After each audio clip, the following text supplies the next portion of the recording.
Guys আমাদের এখানে প্রচন্ড ঝড় হচ্ছে রাজশাহীতে। কি ঝড়, আমি প্র্যাকটিসে যাব কি করে?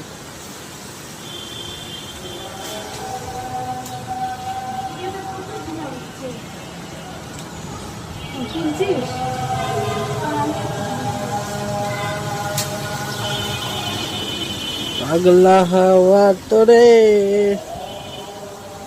মাটির শব্দ নিভু নিভু করে।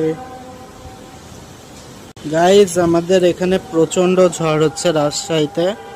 এই কয়দিন যেরকম আবহাওয়া দেখা যাচ্ছিল, গরমের একটা আবহাওয়া, সে আবহাওয়ার উপর একটা রহম ঢেলে দিল আল্লাহ। আলহামদুলিল্লাহ, সুন্দর একটা বাতাস হচ্ছে, এত সুন্দর ঠান্ডা বাতাস, ওয়াও, জাস্ট ওয়াও, আলহামদুলিল্লাহ।